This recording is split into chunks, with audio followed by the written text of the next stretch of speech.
질의를 계속하도록 하겠습니다. 그러면 강창일 의원님 질의하여 주시기 바랍니다. 예, 제주시 갑의 강창일 의원입니다. 식사 잘하셨죠? 네. 예? 네, 의원님. 예. 일단 내정자 후보로 결정돼서 축하드리고요. 신상 문제하고 이 도덕성 문제는 우리 야당 의원님들이 많이 준비해 왔기 때문에 저는 얘기하지 않겠습니다. 예? 그리고 이런 문제 준비하느라고 다른 준비는 잘 못하신 것 같아요. 이 자리에 서면 질의에 답변한가 봤더니 별로 내용이 없습니다. 이게 원론적인 얘기만 하고 이렇게 걱정도 됩니다. 지난 정부의 가장 큰 실패가 뭐라고 생각합니까?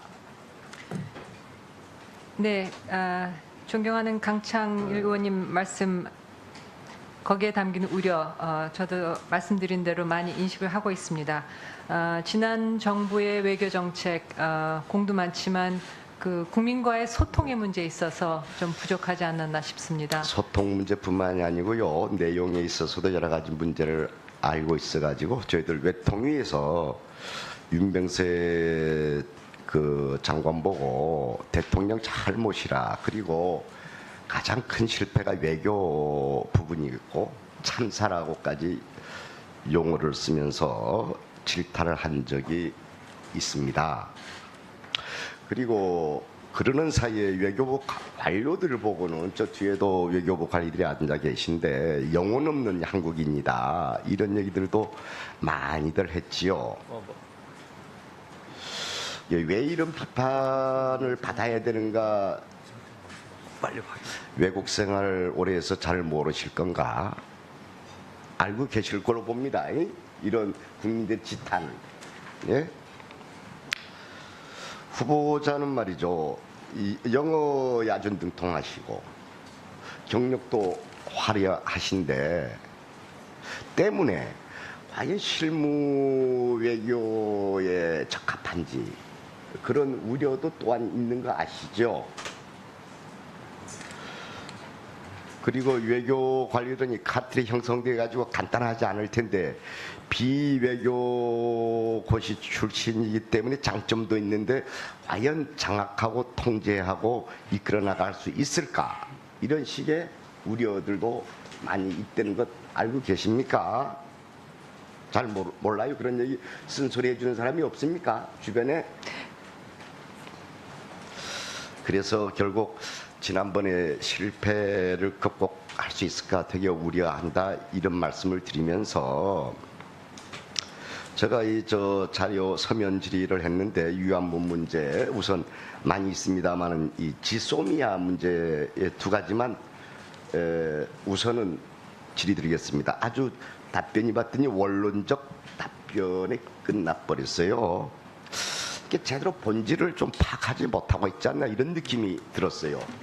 이게 준비할 시간이 없어서 그렇지 않나 이런 식의 생각도 하면서 위안부 문제 말이죠. 절차, 과정, 내용이 아주 잘못됐어요. 단 하나 취지와 정신은 좋습니다. 우선 양국 정부가 위안부 문제를 해결하겠다는 그 취지, 정신. 그리고 아주 우경화된 아베 총리가 사과한 것. 이거 아주 저는 큰 틀에서는 좋다고 봐요. 그런데 하나하나 문맥을 보면 말이죠. 영어 잘하시니까 영어로 잘 번역이 안 될 정도의 문맥을 쓰고 있어요. 이게 일본인의 교묘한 언어 마술이라고 얘기합니다. 한 예를 들어서 위안부 동원을 했는데 동원의 주체가 없어요. 거기 딱 있는 게 일본군의 관여라는 용어 하나 쓰고 있어요. 관여하고 주체는 다릅습니다. 누가 동원했는지 그게 없어요. 합의문에. 이게 영어 번역이 불가능합니다. 그게. 그런 것들. 다음에 돈 10억엔을 받았어요. 이게 엄청나게 할머니들의 명예를 더럽힌 게 됐어요. 또 대한민국의 국민의 자존심을 흔들어 버리는 것이 돼버렸어요. 여기 돈 문제 개입되는 바람에 그래요. 그리고 불가역적 최종적 해결에 대한 얘기 쓸 수가 없는 겁니다. 이거는 어떻게 외교 문서에 이런 걸 쓸 수가 있는 겁니까? 역사는 계속되고 있는데.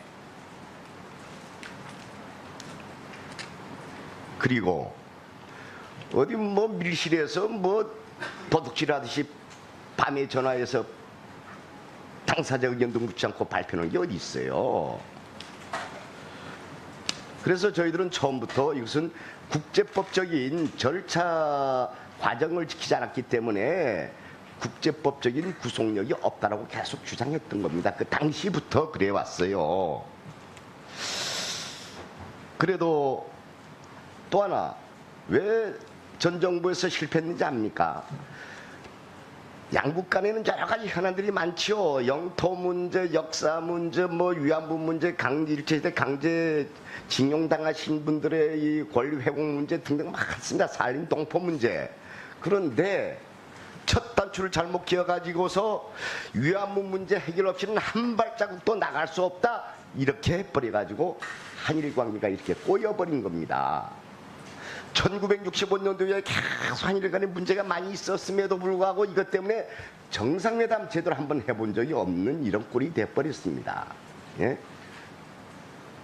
다양한 그 주제별을 가지고 한일 간에 계속 대화를 해야지요.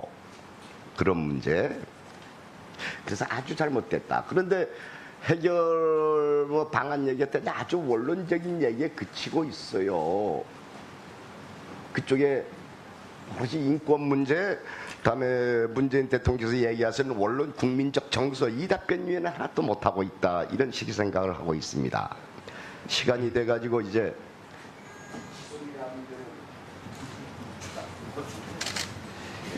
예, 강창일 의원님 수고하셨습니다. 저만 답변할 부분이 있으면 답변해 주셔도 좋습니다. 좀 주실 수가 있죠. 네, 감사합니다, 의원님. 의원님께서 말씀하시는 부분에 대해서 저도 많이 또 깊이 공감을 하고 있는 부분이 있습니다. 특히 그 위안부 합의의 내용에 보면서 말씀하신 그 10억 엔의 그 성격이 무엇인지 명백치가 않고 또 불가역 최종적인 합의라는 데 대해서는 이거는 그런 어떤 군사적인 합의에서나 나올 수 있는 그런 얘기라고 생각합니다. 그래서 그 인권 유린의 상황에 있어서 가장 핵심이 되는 것은 그 피해자 중심의 법적 책임과 그리고 배상입니다. 근데 이 부분에 있어서 불명확한 점이 있기 때문에 그 합의서가 불충분했던 게 아닌가 싶습니다. 물론 이것이 구두로 양 장관이 발표한 것이기 때문에 법적 구속력은 없습니다. 아무튼 이런 여러 가지 부족한 부분에 대해서 제가 장관으로 임명되면 보다 더 면밀히 그리고 그 경과가 어떻게 됐는지에 대해서도 꼼꼼히 분석을 해서 앞으로 나아갈 길을 찾아보겠습니다. 그 빠치를 주신 할머님들의 마음을 담아서 그래서 장관이 된다고 하면은 한번 할머님들을 자주 찾아뵐 수 있는 기회를 마련하겠지만 한번 공간에 초치해서 식사도 모시고 싶고 또 대통령께서도 좀 만나 주실 것을 건의하고자 합니다. 예. 더 약간 보충 그 장악력에 대해서 말씀을 드리겠습니다. 의원님께서 지금 외교부의 그런 어떤 문화나 업무 방식에 대해서도 이미 많이 말씀을 하셨습니다. 그리고 그 부분에 대해서 동감하시는 분들이 많고 저도 그것을 6년간 외교부에 근무를 하면서 또 임명받아서 여러분들의 의견을 들으면서 그 부분을 많이 들었습니다.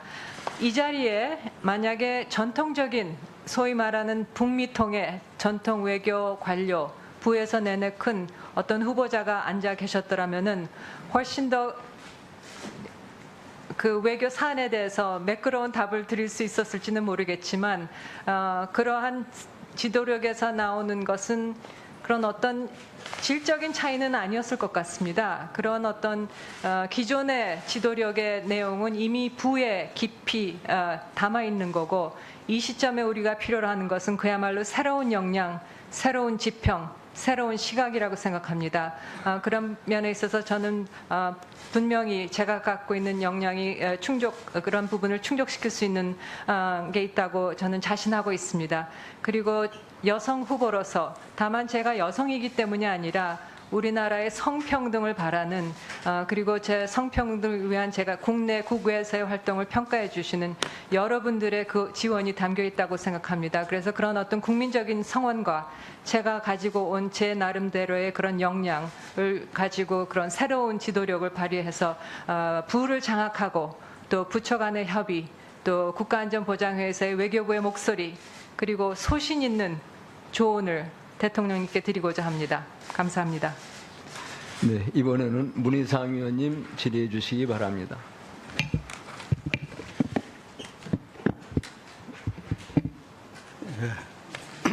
문희상 의원입니다.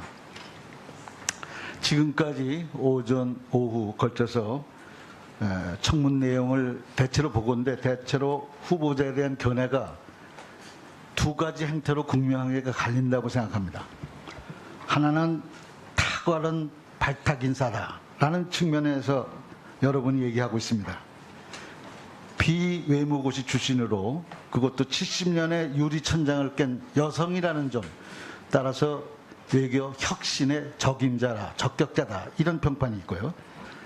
UN 최고위적에 임명된 바 있는 풍부한 경험 그리고 국제적 인적 네트워크를 갖춘 능력자라는 측면 그리고 최근에 제가 만난 한 여성 총리 한 분이 총리를 지낸 분 한 분이 이렇게 강경화 후보자를 얘기했어요. 내가 아는 사람 중에서 가장 탁월한 품성의 소유자다. 그리고 가장 품격 있는 영어를 구사하는 사람이다. 이런 얘기를 들은 바 있습니다. 그런가 하면 또 한편 보면 오랜 해외 근무로 국내 사정이 어둡다. 두 번째, 북한 문제 등 북핵 문제 등 4대 강국 외교의 실제적 경험이 부족하다. 정통 외교관이 아니어서 고도의 외교 전략, 상상력과 추진력, 그리고 돌파력이 있는지 의문시된다. 이런 주장도 있습니다. 한마디로 얘기해서 현재로서는 기대 반, 우려 반 이렇다고 생각합니다. 본 의원은 우려와 관련해서 몇 가지 묻겠습니다. 문재인 정부는 촛불 민심으로 생긴 제3기 개혁정부를 표방하고 있습니다. 대한민국은 지금 현재 세계 10위 경제 대국인 동시에 이제 민주주의를 선도할 만한 준경국이 되었다고 생각합니다. 그런 면에서는 이제는 어디에도 의존하지 않는 그리고 어느 쪽에도 치우치지 않는 당당한 외교, 국익에 따라 맞춤형 외교를 펼쳐야 한다는 것이 문재인 정부의 외교 정책의 방향이라고 생각하고 오늘 모두 발언을 듣자니 잘 숙지하고 계신 것 같아서 아주 든든한 바 있습니다. 현재 한국 외교가 사면초가의 위기라고 생각하는데 후보자는 제일 시급히 해야 할 당면 현안이 무엇이라고 생각합니까? 아까 전 정부의 문제를 소통이라고 얘기하셨는데 외교적 측면에서의 소통은 무엇입니까?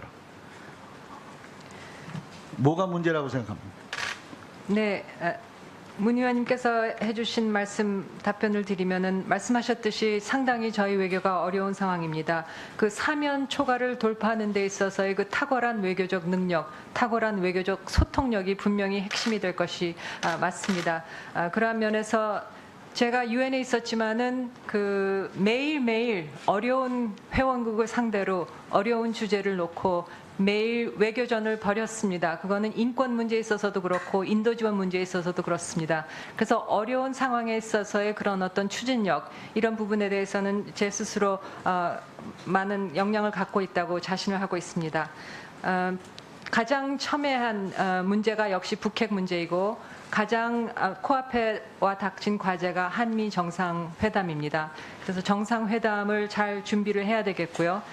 그래서 임명을 받는다 하면은 그 즉시로 미국을 방문하는 미국 방문을 추진해 보겠습니다.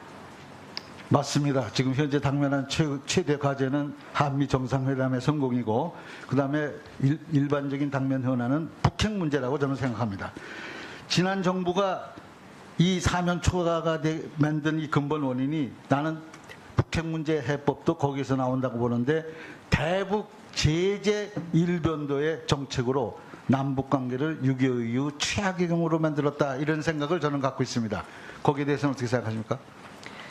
네, 북핵 문제를 해결하기 위해서는 말씀하신 대로 압박 제재와 대화 그 모든 수단을 동원해서 문제를 해결해 나가야 된다고 생각합니다. 그리고 제네바 합의, 2005년의 9.19 합의, 그리고 2012년의 229 합의의 교훈을 살려서 경험과 그 부족했던 부분에 대해서 면밀히 검토해서 새로운 로드맵을 만들어 나가야 된다고 생각하고 그 과정에서 물론 한미 공조가 매우 기묘하고 주변국들과의 긴밀한 협의가 있어야 될 것으로 생각합니다. 예, 한마디로 해서 북핵 문제 해법도 남북 대화의 복원해서 가능하다라고 저는 판단하고 있고 그 점에서 완전히 일치합니다. 그런데 바로 그 남북 대화의 복원의 가장 지금 현재 아픈 구석이 세 가지라고 저는 생각해요. 하나는 소위 김대중 정부의 외교 전략이었던 햇볕 정책 그리고 인게이지먼트 폴리스가 지금 현재 우리가 당면한 현안으로 봤을 때 문제되는 점은 그때만큼 국내 여론이 그렇게 뒷받침되지 않는다라는 겁니다. 아까 남남 갈등이라고 어느 의원은 표현했는데 지금 현재 전폭적인 국내의 여론적 뒷받침이 지금 가능하지 않다라는 측면에서 어떻게 생각하시는지 묻고 싶고 또 하나는 미국의 강경기조가 좀 나중에 요새는 정리가 좀 돼서 트럼프 정부 들어서고는 좀 달라졌지만 기본적으로 강경기조가 유지되는데 그걸 흐트리면 어떻게 하는가 한미동맹 관계를 어떻게 할 것인가 라는 문제하고 마지막으로 유엔을 비롯한 국제사회의 공조가 흔들릴 가능성이 있습니다. 우리가 온건 노선으로 가고 햇볕 정책으로 가고 소위 투트랙 전략으로 가서 소위 포용 정책으로 인게이지먼트 폴리스로 갔을 때 또 하나의 걸림돌이 될 수 있는 건 국제 공조의 흐트러짐입니다. 이 세 가지 문제에 대해서 차근차근 좀 설명을 해 주시기 바랍니다. 어떻게 하면 되겠는가? 특히 국내 여론과 관련해서 첫 번째, 그리고 미국과의 공조 문제에서 두 번째, 그리고 국제 공조가 흐트러질 때는 어떻게 할 것인가에 대해서 대책이 있으면 말씀해 주시기 바랍니다. 네, 의원님의 질의에 대해서는 김대중 대통령님께서 그 역동적으로 포용 정책, 햇볕 정책을 추진하실 때 제가 바로 옆에서 보좌를 해드렸습니다. 그래서 그때의 세계 정상과 나누신 말씀, 그리고 그 추진 과정에 있어서의 그 세부적인 생각, 외교부의 역할 등에 대해서 가까이에서 살펴보았습니다. 물론 국내 상황도 다르고 지금 국제적인 상황도 많이 다릅니다. 그렇지만 국내적인 상황에 있어서 필요한 부분이 바로 국민 외교, 국민과의 소통 이런 부분이 크게 지금까지 부족했고 그 부분에 있어서도 외교부가 많이 노력을 해야 할 부분이라고 생각합니다. 물론 국회에 와서 긴밀한 협의, 의논을 드리는 것도 중요한 부분이라고 생각합니다. 그리고 저는 제가 갖고 온 그런 어떤 경험 중에 하나가 바로 그런 시민사회와의 많은 교분을 이미 갖고 있고 그것을 충분히 활용할까 합니다. 미국의 강경기조, 지금 현재 트럼프 대통령의 행정부는 강경이기도 하지만 매우 실용적인 노선을 취하고 있는 것으로 생각합니다. 그래서 트럼프 대통령께서도 물론 최대한의 압박을 하시겠다 했지만은 여건이 마련되면은 대화도 할 수 있다는 점을 분명히 밝히셨습니다. 그런 여건 조성을 그럼 어떻게 같이 하느냐, 여기에 있어서의 한미 간의 긴밀한 협의와 공조가 기본이 되어야 된다고 생각합니다. 그렇게 함으로써 한미 간에 그런 어떤 간극이 있다든가 이견차가 있다든가 이런 부분을 좁히는데 그야말로 뛰어난 소통력이 필요한 부분이라고 생각하고 여기에 제가 갖고 있는 그 역량을 10분 발휘할 수 있다고 생각합니다. 유엔에서의 그 북핵 문제 말씀드렸듯이 지난 10년간 최대의 안보 현안입니다. 그래서 그 수차례에 걸친 제재 결의를 통과를 시켰고요. 그 제재를 이행하는 것은 국제사회의 책임 있는 일원으로서의 그 의당할 부분이고 저희도 물론 충분히 충실하게 이행을 해야 합니다. 그래서 그런 어떤 제재 부분에 있어서의 그런 공조 또 흔들림이 없어야 북한에 분명한 메시지를 줄 수 있을 것 같습니다. 그래서 그런 공조를 다지기 위해서 제가 유엔에서 갖고 있던 그런 어떤 인맥이나 그런 역량 이런 것들도 충분히 활용할 수 있을 것이라고 생각합니다. 예, 문희상 의원님 수고하셨습니다. 이번에는 이태규 의원님 질의하여 주시기 바랍니다. 네, 국민의당의 이태규 의원입니다. 저는 그 후보자가 제출한 자료를 토대로 증여세 탄로라든지 또 건강보험법 위반이라든지 또 말바꾸기라든지 여러 부분에 대해서 제가 문제 제기를 한 바가 있습니다. 그래서 이 부분에 대해서 후보자께서 그대로 인정하시고 재발 방지나 이런 부분들에 대해서 말씀을 하셨으면 됐을 텐데 외교부를 통해서 주로 그 문제 제기에 대해서 법적으로 하자가 없다, 아무런 문제가 없다, 뭐 이런 식으로 해명을 하시고 반박을 하시기 때문에 오늘 이 자리를 통해서 사실관계를 확인을 하고자 합니다. 일단 후보자와 후보자 가족 실정법 위반 사항에 대해서 제가 후보자한테 받은 자료에 근거해서만 5가지 정도의 지적사항이 나왔습니다. 아마 역대 고위공직자 장관 후보자 중에서 이렇게 실정법 위반에 대한 논란이 있어도 후보는 굉장히 찾기 어렵지 않았나 이렇게 생각이 듭니다. 그 부분에 대해서 어떻게 생각하세요? 네, 존경하는 이태규 의원님 지적에 대해서 그 위장 전입 문제 그리고 세금 체납 문제에 대해서는 저희가 깊이 반성하고 사과를 드립니다. 그렇지만 나머지 부분 부동산 투기라든가 뭐 논문 표절 문제라든가 이것은 전혀 사실이 아니라는 점을 말씀드리고 싶습니다.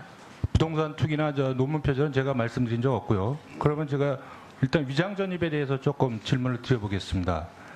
그 정동 아파트로 위장 전입할 적에 전입 신고를 어떻게 하셨습니까? 제가 조금 도움 말씀을 드릴게요. 그 후보자께서 거기 위장 전입해서 전입 신고를 동사무소에 하셨을 때 그 당시에 주민등록법 시행령에 따르면 그 전입 신고서의 전입지 세대주와 전 거주지 세대주의 확인을 받도록 돼 있습니다. 그러니까 그때 전입지에, 그러니까 정동 아파트의 세대주에 이름을 누구로 쓰셨습니까? 의원님, 이게 17년 전의 일이고 제가 그 17년의 대부분은 외국에서 생활을 한 관계로 그 당시에 그 기억이 굉장히 흐립니다. 그래서 제가 기억을 못하는 부분에 대해서는 좀 굉장히 죄송스럽게 생각합니다. 다만 제가 그 상황을 다시 회상을 했을 때 기억이 나는 게 저희 은사님께 의논드린 부분. 그다음에 그 은사님이 누구신가요? 이 아파트의 전세권자인 심치선 씨 맞습니까? 아닙니다. 저는 그러면 어쨌든 그 신고를 하셨기에 누구라고 썼을 겁니다. 왜냐하면 그 후보자와 후보자의 장녀께서 여기에 위장 전입을 하신 다음에 한 달 후에 다시 후보자의 배우자와 나머지 가족들이 또 위장 전입을 이쪽으로 합니다. 그렇기 때문에 2차례에 걸쳐서 한 달 간격으로 전입 신고를 해야 되기 때문에 전입 신고서에 누가 여기에 전세권자나 이 세대를 관리하는 자가 누구인지 그거를 제가 볼 때는 후보자와 후보자 배우자께서는 알고 계셨을 거라고 생각이 들거든요. 이거를 모른다면, 왜냐하면 이때 전입신고서에 세대주를 명기하지 않으면 전입신고가 안 되게끔 돼 있습니다. 그러니까 17년이라서 모르겠다. 그러면 누가 사는지 소유주가 누구인지 전혀 몰랐다. 그러면 후보자께서는 여기가 친척집이라고 또 말씀을 하셨어요. 그죠? 친척집은 아닙니다. 왜? 전입신고를 당신께서 하셨기 때문에. 그럼 후보자 배우자께서는 모르고 친척집이라고 말씀하신 게 아니고 허위로 거짓말로 친척집이라고 말씀을 하신 겁니다. 이 부분에 대해서 어떻게 생각하세요? 네, 저희 남편은 정말 모르고 그냥 그렇게 답을 드린 거고요. 제가 아니, 더 모르는 이상 게 아니고 여기가 친척집인지 아닌지는 알고 계셨을 거란 말이죠. 그러니까. 친척집입니까? 아닙니까? 이거를 배우자께서 모르실 수가 없습니다. 이걸 전입신고를 하셔야 하기 때문에 이 집이, 그럼 지금 17년 전의 일이기 때문에 그때 세대주가 기억이 안 난다고 치더라도 이 집이 친척집인지 아닌지는 알고 계셨다는 거죠. 그러니까. 그렇게 해야지만 이야기가 되고 그것까지 부정을 하시면 후보자께서 해명하신 논리나 어떤 근거는 전혀 성립될 수가 없습니다. 남편은 그야말로 아무것도 모르는 상황에서 그 당시에 이 전입은 제가 한 일이고요. 남편은 전혀 관여가 없었습니다. 아니 그러면 그럼 후보자께서 2번에 걸쳐서 전입 신고를 하셨다는 얘기인데, 그런데 그때 세대주가 누군지를 모르신다는 것이 지금 17년 전 일이기 때문에 기억을 못 하신다. 그리고 친척집인데 남편이 모르고 한 얘기다. 근데 누군지 전혀 모른다. 저는 상식적으로 납득하기 어렵다고 생각이 듭니다. 그러니까 그 아시는 은사께서 이 집을 소개시켜주면서 이 집이 누구라고 아마 분명히 이야기를 해줬을 겁니다. 그 부분에 대해서 저는 국민들께 솔직하게 말씀을 해주시기 바랍니다. 저는 위장전입이요, 상황에 따라서 국민들께서 이해할 수 있는 범위도 있다고 생각합니다. 불가피한 측면이 있을 수도 있다고 생각이 듭니다. 그러나 그 부분에 대해서 말을 바꾸고 만약에 국민들이 납득하지 못하는 논리로 해명을 하시는 부분이 더 큰 문제라고 생각이 들거든요. 어떻게 전입자 그걸 거기에 세대주를 쓰지 않으면 전입신고를 할 수가 없는데 어떻게 그런 해명이 가능하느냐. 이 부분이 제가 상식선에서 이해할 수 없기 때문에 제가 이 질문을 드리는 겁니다. 말씀해 주시기 바랍니다. 네, 의원님, 정말 제 기억이 그렇게밖에 못 미치는 것에 대해서 정말 죄송스럽게 생각합니다. 저도 좀 더 기억이 났으면 좋겠습니다만 정말 기억이 나질 않습니다. 너무너무 죄송합니다. 그러면 이 정동 아파트가 그동안에 이화여고에 전학이나 입학하기 위한 그 조직적인 위장 전입의 소재지로 쓰였다는 거는 이제 언론에 발표가 됐습니다. 그 당시에 모르셨습니까? 전혀 몰랐습니다. 이 아파트가 어떤 건지도, 그러니까 아파트 주소는 아셨겠네요, 그죠? 전입을 그렇게 했으니까 주소는 제가 그러니까 이 주소를 네. 그 은사께서 말씀하십니다. 이리로 저기 전입을 해라, 전입을 하면 된다, 이렇게 해서 이제 알선을 해주신 거 아니겠습니까? 그런데 그 전입 신고를 동사무소 가서 하셔야 되잖아요, 후보자께서. 그러면 이 전입지, 이 내가 옮겨가는 이 새로운 전입지의 세대주나 이 세대를 전입지로 관리하는 분이 누구라고 쓰셔야 됩니다. 그분의 확인을 받으셔야 돼요, 도장을. 그러니까 도장을 받으셨는데 누구냐, 이걸 제가 여쭤보는 겁니다. 그리고 배우자께서 말씀하신 친척집이라고 하신 것은 명백하게 거짓말이다, 이 말씀을 제가 드리는 겁니다. 네, 너무너무 죄송합니다. 제가 학교를 지나다니면서 저기에 정동 아파트가 있구나 하면서 지나다녔지만 그래서 이 주소가 정동 아파트라는 거는 알았고, 그렇지만 거기에 누가 살고 있고 전세 세입자 관계가 어떻게 되는지에서 전혀 모르는 상황에서 일을 진행했는데요. 정말 그 세 부분에 대해서 전혀 기억이 나지 않는 거에 대해서 정말 죄송스럽게 생각합니다. 네, 이태규 의원님 수고하셨습니다. 이번에는 서청원 의원님 질의하여 주시기 바랍니다.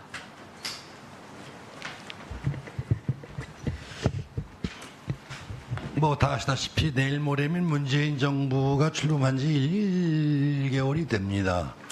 어느 정권이 출범하든 다 정권이 잘 되기를 우린 다 국민은 바랍니다. 그렇기 때문에 얼마 전까지만 해도 문재인 정권의 국민의 지지도가 80%를 넘었습니다. 아주 다행스럽다고 생각했습니다. 근데 일주일 전부터 한 6, 7%가 빠졌더라고요. 자, 이게 원인이 뭐냐? 여기 계신 의원님들도 다 아시겠습니다만 이것은 사드 문제라든가 인사 문제라든가 이런 부분에 뭔가 지금 출발이 잘못되고 있다. 이렇기 때문에 여론조사가 빠지고 있지 않느냐 하는 것 때문에 우려를 표합니다. 또 옛부터 인사는 만사라고 했습니다. 인사가 잘 될 때 만사형통한다는 것이죠. 모든 것이 잘 풀려나간다는 거죠. 인사가 안 되면은 만사가 다 어렵다는 그런 얘기 아니겠습니까? 저는 오늘 강경화 후보자의 청문회를 그동안 언론과 우리 오늘 의원들의 그 얘기를 지켜보면서 이건 문제가 있다. 물론 강경화 후보자께서 오전에 모두 발언해도 미안하다, 죄송하다. 또 의원들의 질의를 할 때마다 미안합니다, 위장전이 미안합니다, 죄송합니다 라고는 얘기는 했습니다만은 저는 이 문제는 사과로서 그칠 문제는 아니지 않느냐는 그런 생각을 갖습니다. 저의 이런 생각에 대해서 강 후보자 어떻게 오전에 또 조금 전까지도 미안합니다, 죄송합니다라고 얘기했는데 이 정권의 인사 배제 기본 원칙 5대 원칙 중에서 최소한도 3가지 이상이 위법이거든요. 그렇다면 지금쯤에는 뭔가 다른 생각을 해야 될 때가 되지 않느냐라고 생각하는데 강 후보자 이 저의 얘기에 어떻게 생각하고 계신지 말씀해 주시기 바랍니다. 네, 존경하는 서청원 의원님께서 지적하신 부분 그리고 그런 의혹이 아직 남아 있음에 대해서 저도 참 안타깝게 생각합니다.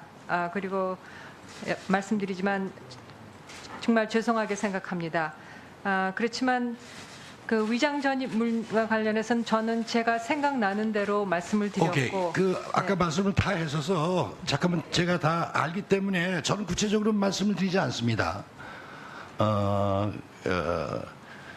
여기 많은 의원님들도 계시고 국민들도 이 청문회를 지켜보고 계십니다만은 저도 여당 때 총리 후보자가 언론의 검증에 문제가 있어서 잦은 사퇴를 촉구하는 기자회견을 한 일이 있습니다.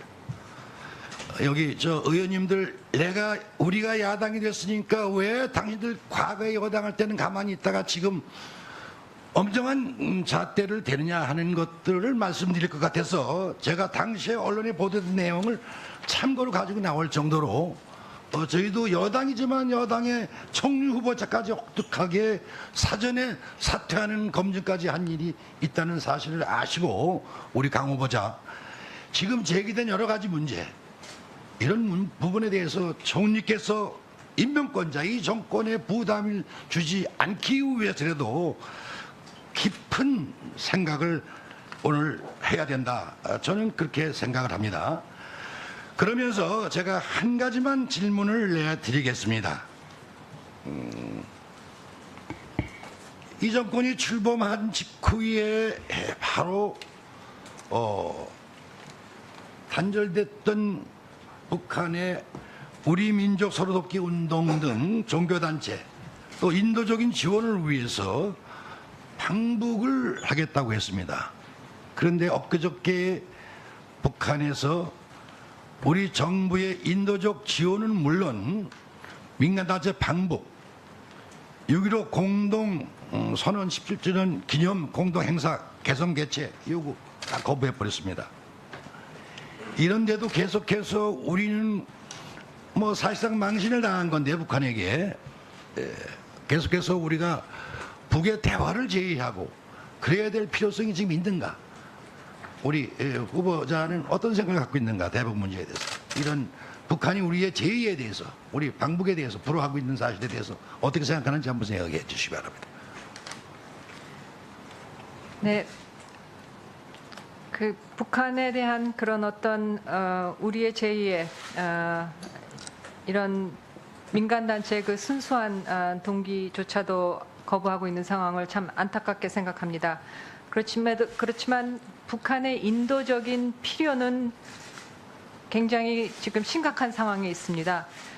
그렇기 때문에 유엔을 통한 인도적 지원에 대해서는 지속적으로 추진이 되고 있고요. 그래서 남북 간의 그런 민감성 그리고 우리 많은 국민들이 이해하지 못하는 부분들이 있다 하면 그렇다면은 유엔을 통한 인도적 지원 문제를 말씀하시니까 인도적 지원 문제 우리 저기 강경화 후보가 그 자리에 있을 때 이란에 말이죠. 이란에 그 매년 유엔 그 난민 기구에서 그 인도적인 차원에서 뭐 의약품도 보내고 했습니다.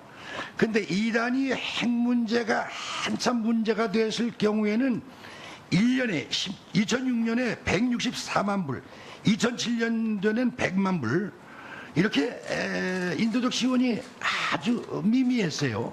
그런데 2015년 7월 이란 핵 문제가 타결된 이후에 몇 배가 증가가 됐어요. 1,000만 불, 2,000만 불로 증가됐거든요. 이거는 정치적인 고려가 있었다고 생각합니까? 정치적인 고려가 이후에 인도 그 강 후보가 근무했던 인도 지원처에서도 이런 정치적 고려가 있었다고 생각합니까? 왜 이렇게 당시에는 아주 형편없이 어려울 때는 형편없이 지원하다가 핵 문제가 해결되니까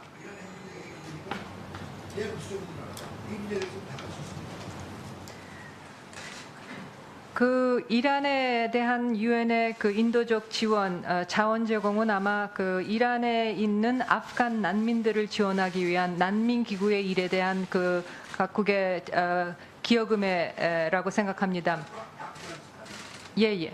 근데 뭐 말씀하셨듯이 그 핵 합의가 있기 전부터 어느 정도의 그런 인도적 지원은 제공이 되고 있었고, 핵 합의와 함께 이란에 대한 그런 어떤 그 국제사회의 그 이해라든가 지지 이런 것이 높아지면서 그 인도적 지원 자금도 좀 올랐을 거라고 생각합니다만, 기본적으로 인도적 지원을 하는 유엔의 입장에서는 이거는 인간이 고통을 받고 있고 도움이 필요한 곳이라고 하면은 정치적인 고려 없이 해야 한다는 게 기본 입장이고, 이게 우리의 입장에서는 특히 동족의 문제이기도 합니다.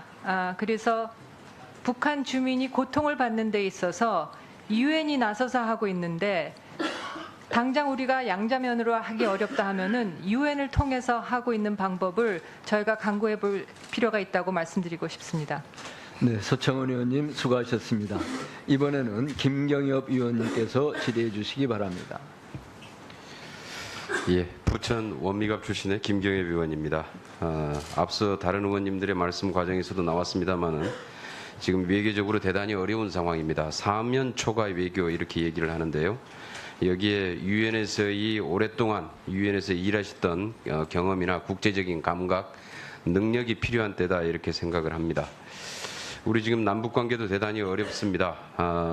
육자회담 남북 대화가 끊긴 지 상당히 지났습니다. 오랫동안 대화가 단절되면서 불신은 아주 극도에 달해 있고 많은 오해도 쌓여 있는 것 같습니다. 그리고 아주 적대감만 계속 증폭되어 가고 있는 그런 최악의 상황입니다. 이러한 상황들을 좀 개선하기 위해서 어떻게 하든지 제재만 가지고 안 된다면 결국은 대화를 통해서 해결해 나갈 수밖에 없을 텐데, 이 대화를 위한 노력은 상당 정도의 인내심을 가지고 지속적으로 진행돼야 될 것으로 생각을 합니다. 우선 이런 남북관계에 지금 쌓여 있는 이런 극도의 좀 불신 상황, 단절된 대화 상태를 해결하기 위해서 우리 뭐 국제사회의 협력이나 이런 것들도 대단히 중요할 것이고요. 관련해서 우리도 이 부분과 관련된 아마 적극적인 노력이 필요할 텐데, 이들의 좀 활로를 열기 위한 방안으로 대북 특사를 파견하는 방안에 대해서 장관 후보자께서는 어떻게 생각하십니까? 네, 다양한 방법을 면밀히 검토해서 우리 정부 내에서뿐이 아니라 특히 미국과의 공조가 기묘할 것 같습니다. 그렇지만 특사의 방법도 저희가 검토할 수 있는 안이라고 생각하고요. 특사가 누구인지에 대한 그런 그 특사 개인의 그런 그 역량이라든가 국제적인 명성도 이런 것을 많이 고려할 필요가 있다고 생각합니다.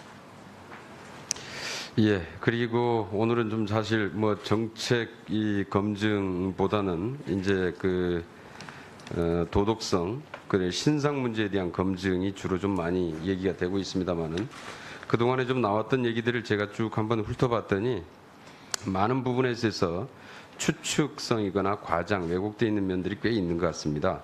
그리고 지금 쭉 언론에 보도된 내용들을 전체적으로 좀 스크린을 좀 하고 있는데요. 보니까 이제 벌써 이렇게 보도된 것들 중에서 언론사 스스로 이건 오보였습니다라고 사과했거나 이미 기사를 내렸거나 이렇게 인정한, 오보라고 인정한 기사만 보니까 7가지가 있네요. 기획부동산 건, 거제도 주택 관련해서 아까도 아마 좀 이게 질의로도 또 나왔었던 것 같은데, 이미 모 방송사에서 이 부분은 이미 보도를 했고, 그리고 나서 사실 확인을 거쳤더니 이게 사실이 아니다라고 이제 밝혀져서 사과 방송까지 했던 내용인데 이거 잠깐 조금 더 좀 확인을 좀 하겠습니다. 이 거제도 이 땅이 종교시설로 종교시설로 돼 있는 땅을 받아서 단독주택으로 건축을 했다는 것인가요? 네, 남편이 설명을 해주시기로는 이 토지의 건축 허가시 용도는 단독 다가구 주택 신축 이렇게 돼 있었다고 합니다. 다만 종교 활동은 이전 소유주가 신청서에 써놓은 목적 중 하나일 뿐이라고 그럽니다. 그래서 용도를 벗어나 건축된 주택은 없으며 그 어떠한 법도 위반하지 않은 걸로 남편이 설명해 주었습니다. 예, 이미 이 땅은 종교시설이나 단독주택이 가능한 땅이었다라는 거죠. 네, 그렇게 그리고 알고 있습니다. 전 주인이 종교시설로 짓겠다고 승인을 받았다가 전 땅 주인이 단독주택으로 짓겠다고 승인을 받아놓은 상태에서 이걸 구입을 했고 그리고 단독주택으로 완공을 한 게 작년 11월 달이다 이렇게 나와 있습니다. 보니까. 그리고 이게 뭐 73배 뭐 이렇게 해서 땅값이 뭐 차익을 챙겼다 이런 얘기도 나오는데요. 이건 어떤 건가요? 네, 저희 남편이 이 땅을 구입했을 때는 임야에서 대지로 형질 변경된 시점 이후에 토지를 구입했다고 합니다. 그래서 그 이미 구입한 그 시점에는 그 땅값이 상당히 올라가 있는 그래서 평당 아마 한 33만 원 정도 주고 그 1억 원의 돈으로서 이 땅을 구입을 했다고 하고요. 그 당시에 주변에 용도 변경이 되지 않았던 계속 임야로 남아 있었던 그 땅의 그 당시에 가격을 보면 평당 한 7천 원 정도 되었다고 합니다. 따라서 이미 가격이 상당히 오른 상황에서 이 땅을 구입했다고 합니다. 예, 이것도 역시 이제 모 방송사에서 보도를 했다가 그다음에 사과봉송까지 했던 사안인데 오늘 또다시 문제가 제기돼서 좀 확인 차원에서 질의를 드렸고요. 그다음에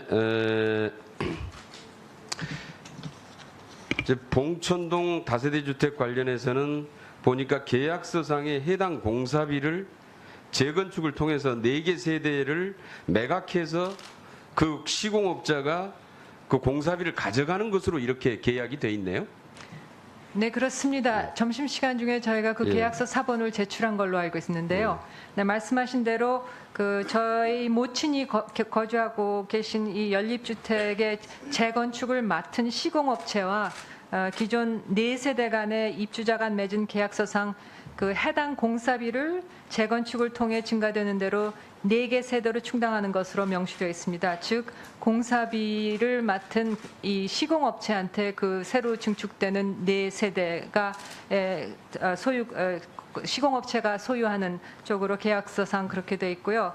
또 추후 매각이나 관할관청 신고 등 이 전 과정을 모두 해당 시공업체가 처리하였으므로 저는 물론 저희 어머님 당시 79세셨습니다만 저희 어머님께서 이와 관련해서는 그 내용을 전혀 알고 계시지 못하셨습니다. 아울러 그 재건축으로 된 그 증가된 4개의 세대가 시공업체의 소유이므로 매각에 따른 그 어떠한 조세 납부 의무도 저나 4명의 다른 입주자에게 발생하지 않은 것으로 알고 있습니다. 예, 그 외에도 보니까 의도적인 증여서 탈루 부분 보도도 역시 오보라는 거예요. 맞달의 위장회사 거론도 언론 보도도 이것도 오보라고 언론. 네, 말씀드릴까요? 네, 저희 딸아이가 그 우종길이라고 하는 저의 그 제네바 인권고등판무사관 시절 같은 부서의 그 한국 직원이었습니다만 워낙 제가 2007년에 취임을 했을 때 그 사무소에는 한국 직원이 극소수였습니다. 한 4분 정도 젊은 직원들이 있었는데 제가 부판무관으로 온다 하니까 굉장히 기쁜 마음에 그 이후로서 서로 상당히 친하게 지냈습니다. 물론 사무실에서는 그 업무상 거리를 철저하게 두면서 주말에는 한 식구 거의처럼 가까이 지냈고 그 와중에 그야말로 친지에 가까운 그런 우정이 생기게 되었고 저희 딸과 그래서 우종길 씨가 굉장히 친한 친구가 되었습니다. 그래서 그 사업 구상은 친구 사이에 이루어진 생각이고 저희 딸아이가 공부를 끝내면서 귀국을 앞두면서 한국 가서 이렇게 우리 딸아이가 한국에 돌아와서 앞으로 나갈 방향을 여러 가지를 생각하는 가운데 이런 일도 한번 같이 해보면 좋지 않겠느냐 하는 생각에서 서로 구상을 했던 것 같습니다. 예, 김경엽 의원님 수고하셨습니다. 이번에는 원유철 의원님 질의하여 주시기 바랍니다. 네, 후보자에 대한 평가에 있어서요. 이 국제기구와 인권에 대한 전문성 그리고 최초의 여성 외교 장관이라는 이런 상징적 의미는 존중하지만 미국과 중국이라는 그 G2와 관련된 외교 경험은 전부 전무하고요. 또 북한이 지금 새 정부 출범하고 나서 4주가 되었습니다만 매주 지금 미사일을 발사하는 상황에서 외교안보 대처 능력이 어디까지인가를 좀 의심하는 부분이 있는 것이 사실입니다. 과연 그 국제기구나 인권에 관련된 전문성만 가지고 어떻게 이 미국과 중국이라는 G2와 맞서서 우리의 국익을 지켜나갈 것인지 이런 부분에 대해서 많은 국민들이 궁금해하는 것이 사실입니다. 그래서 우리 후보자께 좀 질문을 그와 관련된 질문을 하겠습니다. 지금 대한민국의 최대 외교 안보 현안이 사드지 않겠습니까? 이 사드와 관련된 것 중에서 후보자께서 이 청문회를 통과하시고 외교부 장관으로 취임을 하셨다는 가정하에서 미 트럼프 대통령을 지금 만났다는 가정을 또 전제합니다. 그랬을 경우에 사드 현안과 관련돼서 우리의 입장을 미 트럼프 대통령에게 어떻게 설명할 것인지 또 우리의 입장을 어떻게 관철시킬 것인지 지금 그러한 가정 속에서 답변을 해주시기 바랍니다. 네, 의원님, 원유철 의원 대단히 질문 감사합니다. 그 유엔에 있었지만 유엔에 그 매일매일 하는 일이 주요 회원국들하고 사안을 놓고 보고도 드리고 협상도 하는 일입니다. 그래서 미국, 중국 대표, 대사들을 상대로 제네바에서는 인권 문제로, 뉴욕에서는 인도 지원 문제로, 그리고 이 인도 지원 문제가 최근에는 상당히 민감한 유엔의 주요 업무로 떠올랐습니다. 시리아 내전에 있어서 인도 지원, 남수단, 예멘 등에 있어서 인도 지원 문제를 놓고 안보리에 자주 보고도 하고 안보리에 보고하는 가운데 안보리 상임이사국은 물론 비상임이사국을 상대로 설득도 하고 저희의 그런 이해도 구하고 그 국가 간의 회원국들 사이에 그런 어떤 이견이 있을 때는 그걸 조정도 하고 그래서 매일매일 그야말로 외교 전쟁을 하듯이 그런 일을 하는 게 유엔 고위 간부들의 일입니다. 그래서 그런 어떤 주요한 상대국을 놓고 협상을 한다거나 설득을 한다거나 이런 데 있어서는 그게 매일매일 저의 일이었음을 이해해 주시기 바랍니다.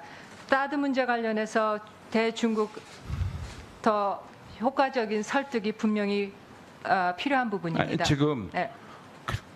중국은 제가 나중에 질문을 드릴 테니까요. 네. 자, 후보자님, 제가 트럼프 대통령이라고 가정하고 대한민국 외교부 장관으로서 지금 벌어지고 있는 사드 현안과 관련돼서 대한민국의 입장을 어떻게 설명할 것인지 말씀해 보시죠. 네, 일단은 이 문제를 이미 미국 정부와 협의하고 돌아온 그 안보실장 그리고 특사 여러분들의 께서 나눈 자세한 대화 내용을 먼저 검토를 해야겠죠. 그래서 그 검토 위에 저희가 더 강력하게 주장할 수 있는 부분에 대해서 아주 상세하게 면밀한 그런 어떤 그 대화 전략을 짜서 접근을 해야 할 것으로 강력하게 생각합니다. 주장할 수 있다는 부분에 대해서 무엇을 강력하게 주장할 예. 것입니까? 이게 한미 공동의 결정, 우리의 방위를 위해서 북한 핵 미사일의 그 도전을 직면한 한미 공동의 우리의 방위력 강화를 위한 결정이었다 하는 부분에 대해서 저희가 여기에 대한 공약은 확실하다. 그렇지만 이것이 국민적인 그런 그런 어떤 동의 과정이 없었기 때문에 국민이 잘 이해를 충분히 하시지 못하고 있다. 따라서 이에 대한 국민적인 공감대라든가 지지가 부충분하다. 그래서 그런 국민적인 공감대의 형성 위에 이것을 추진할 때 더욱더 힘 있는 정책이 될 것이라 하는 부분에 대해서 상세히 말씀을 드릴 수가 있을 것 같습니다.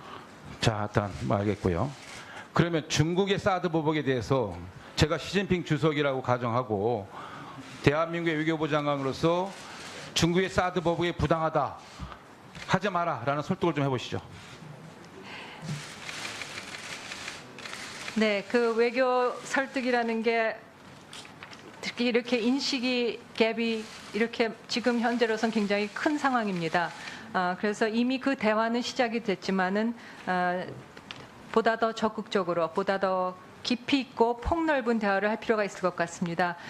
이것이 분명히 부당한 제재임을 설명을 하고 이것의 그 즉각적인 중단을 촉구를 하는 가운데 중국의 우려가 무엇인지, 사실 중국이 이것이 자국의 전략적 이해를 훼손한다, 이 지역의 전략적 균형을 깬다 하는 얘기를 하고 있지만은 구체적으로 그것이 무엇인지에 대한 그 구체 세부 사항에 대해서는 저희가 아직 파악이 못한 것으로 알고 있습니다. 그래서 아니 후보자께서 이 사드 문제와 관련돼서 좀 이해가 충분치 못하고 상황 파악을 제대로 못 하시는 거 아니겠어요? 지금 답변하시는 거 보니까. 예. 지금 사드 배치의 본질은 뭡니까? 지금 왜 우리가 사드 배치를 하는 거죠? 예, 물론 그것은 북핵 미사일 도발이 그 첫 원인이죠. 그걸 막기 위한 방어적 수단 아니겠습니까? 맞습니다. 그것이 없다면 북한의 핵과 미사일을 막기 위한 수단은 뭘로 대체할 수 있습니까? 네. 우리가 해야 될 일은 뭡니까? 예. 군사적 외교적 노력으로. 네, 물론 그 군사적인 그 디테일에 대해서는 말씀하신 대로 제가 아직 그 충분히 숙지를 못하는 부분이 있고요. 제가 그래서 그 점이 걱정되는 겁니다. 지금 대한민국 최대 안보 현안인 이 북핵 문제에 관련돼서 후보자께서 모두 발언에서도 국민의 생존과 관련된 문제다라고 말씀하셨는데, 이 북핵 위협을 해소하고 북핵과 미사일에 맞서서 우리 국민들을 지키기 위한 우리의 군사적 외교 어떻게 할 것인지 어떤 평가가 있어야 되는데 전혀 지금 준비가 안 되어 있어요. 예, 후보자 답변하실 것 네. 있으면 하시기 바랍니다. 그 세부 사항에 있어서는 위원님 말씀하신 대로 제가 이 청문회를 준비하는 과정이 지금 딱 일주일이 되었습니다.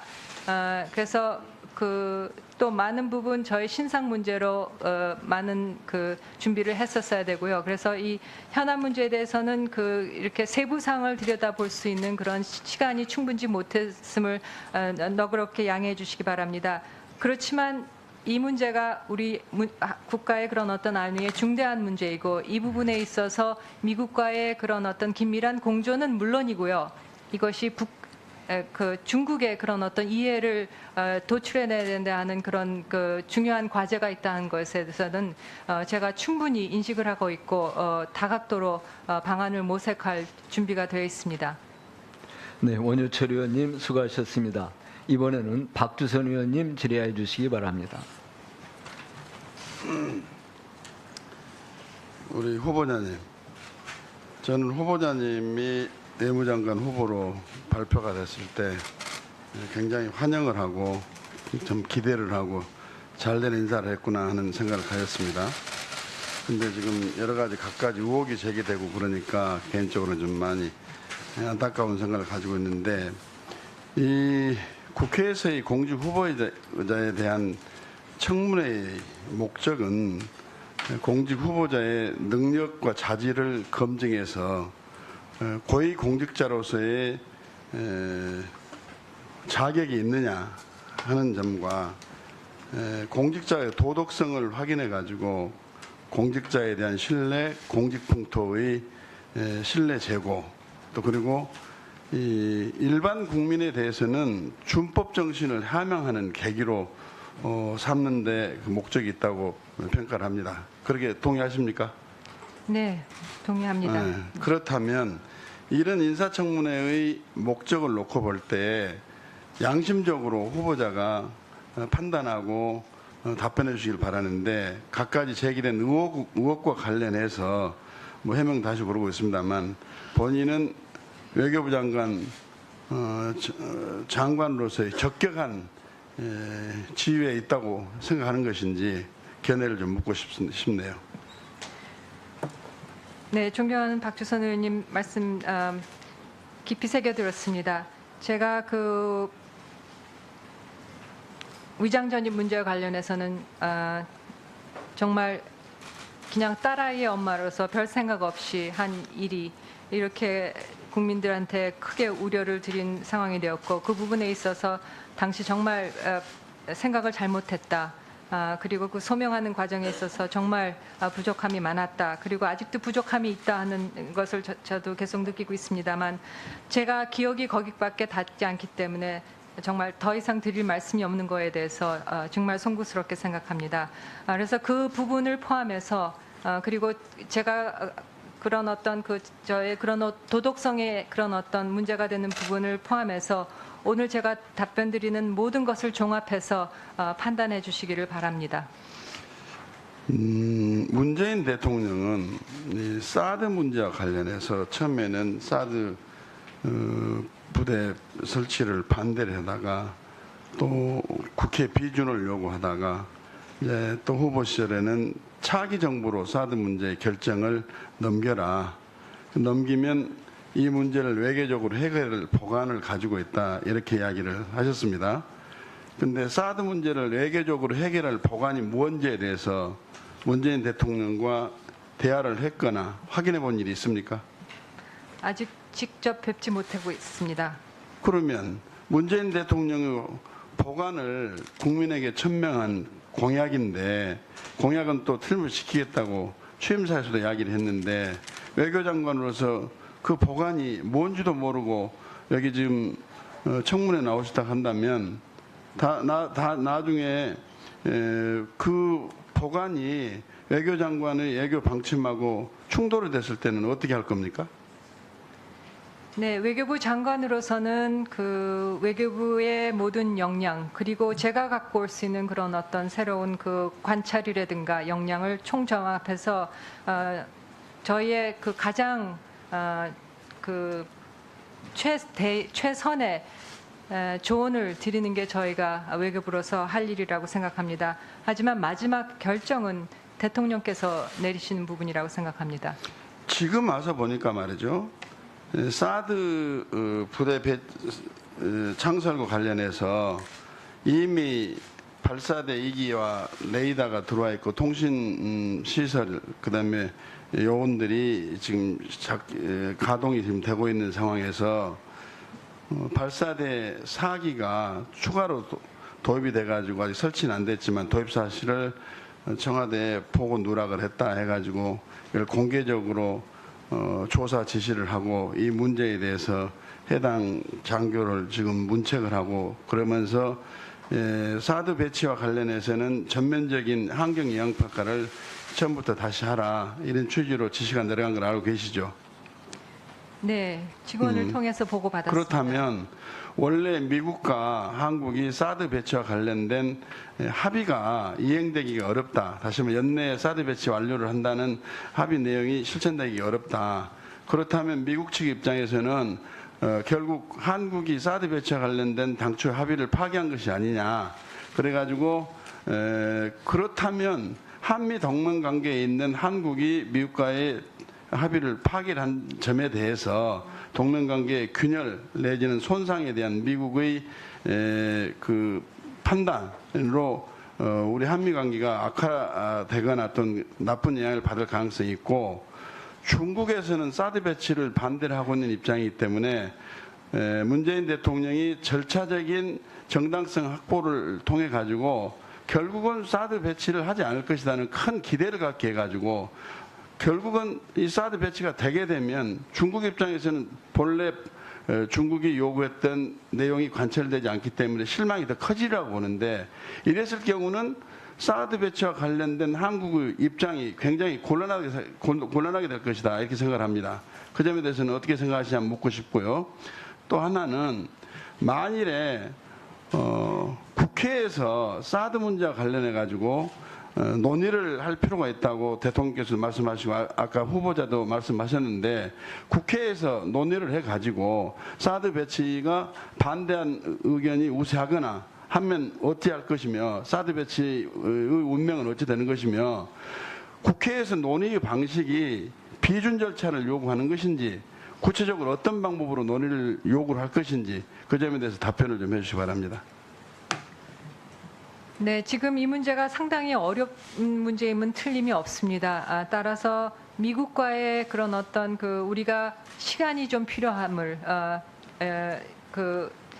협의를 드리고 그렇게 협의를 하고 또 안보실장께서도 많은 협의를 하고 오신 걸로 알고 있습니다.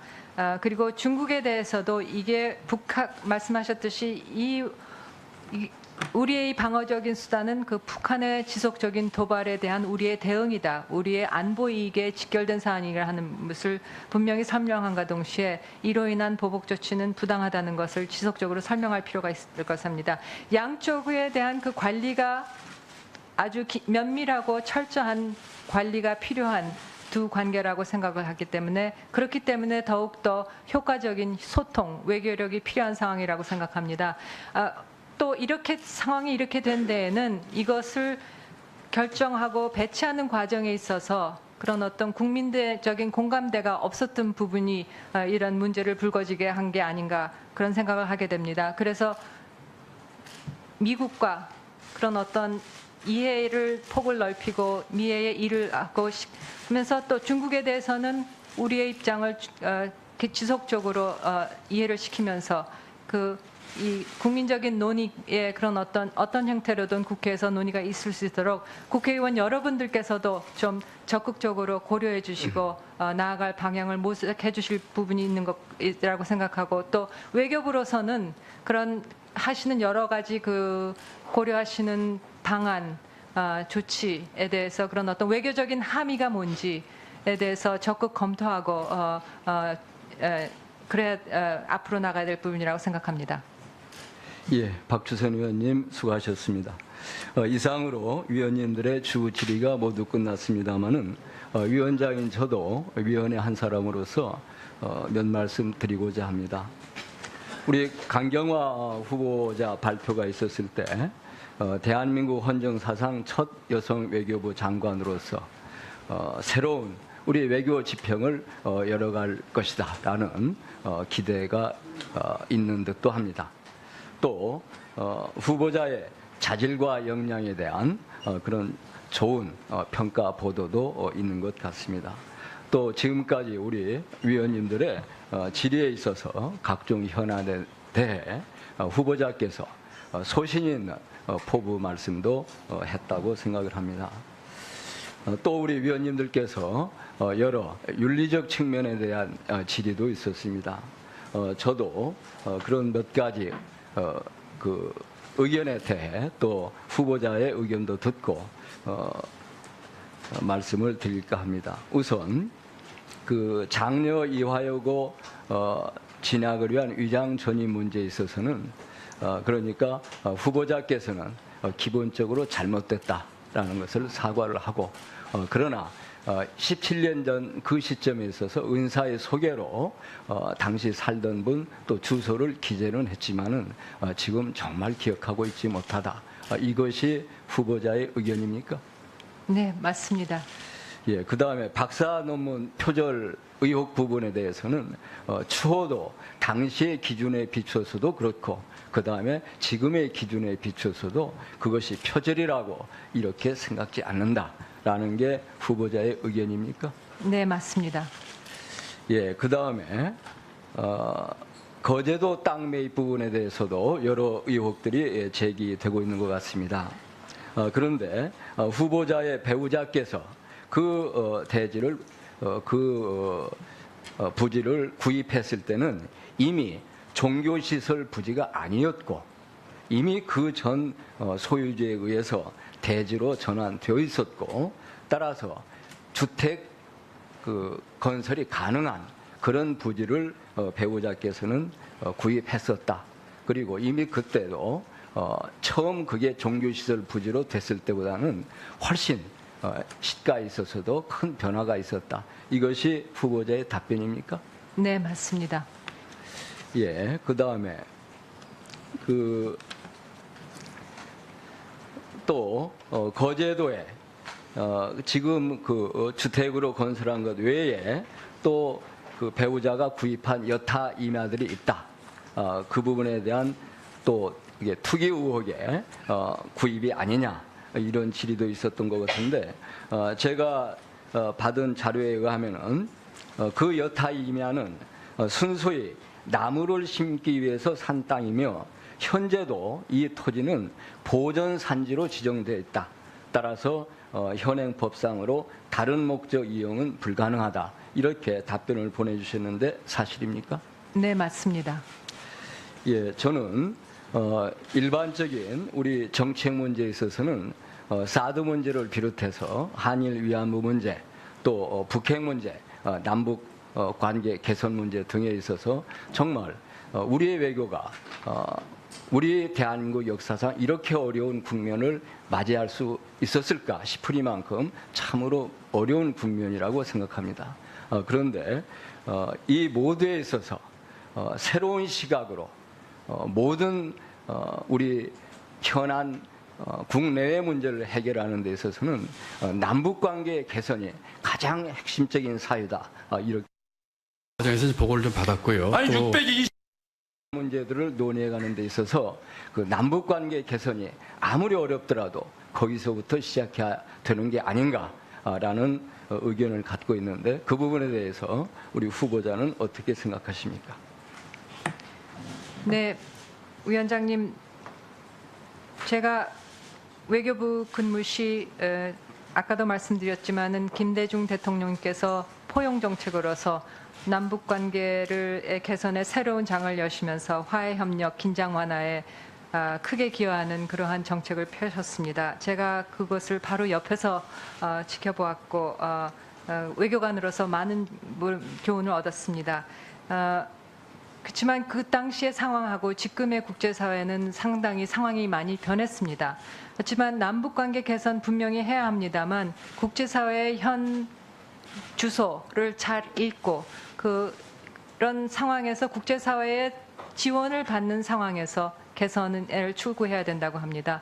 그런 면에서 그간 유엔을 통한 그 안보리 제재 결의가 결국은 북핵 문제, 북한 문제에 있어서 핵심이었고요. 그 밖에도 북한 인권 문제 등 국제사회가 갖는 북한에 대한 시각의 현 주소를 잘 파악을 해서 그것을 기본으로 국제사회의 전폭적인 지지가 있어야 우리가 남북관계 개선도 잘 이끌어 나갈 수 있다고 생각하고 그런 어떤 국제사회의 지지를 도출해내는 데 있어서 제가 갖고 있던 역량과 제가 갖고 있는 그런 인맥이 크게 도움이 될 것으로 생각합니다.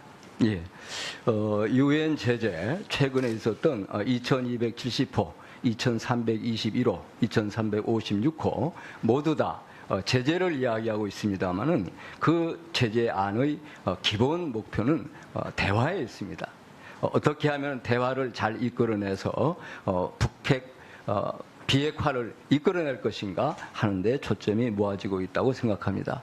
따라서 어떤 경우에도 국제사회가 유엔에서 요구하는 제재의 틀에 우리도 함께 해야 합니다만은 그에 덧붙여서 또한 유엔이 요구하는 국제사회가 요구하는 대화 재개에 있어서도 대한민국 정부가 앞장서 주기를 바랍니다. 아울러서 우리 새 정부 들어선 이후에 여러 가지 인도적 또는 민간 교류에 대한 제한이 있었습니다만은 북한 측이 유감스럽게도 이를 거절하고 있습니다. 저는 남북관계 개선에 있어서 기초적으로 가장 중요한 것은 쌍방간의 신뢰 구축이라고 보고 단기적으로 상대방이 어떻게 나오느냐에 좌우되기보다는 보다 중장기적 관점을 갖고 꾸준히 신뢰 구축에 나서주기를 바랍니다. 이상으로 위원님들의 주 질의가 모두 끝났습니다. 모두에서 말씀드렸듯이 다음엔 증인에 대한 신문 순서입니다만 회의장 정리를 위하여 10분간 정지하였다가 3시 25분에 신문을 시작하도록 하겠습니다. 그리고 강경화 외교부 장관 후보자의 경우 신문 시간 동안에는 회의장에서 퇴장하셔도 좋겠습니다. 예, 최경환 의원님.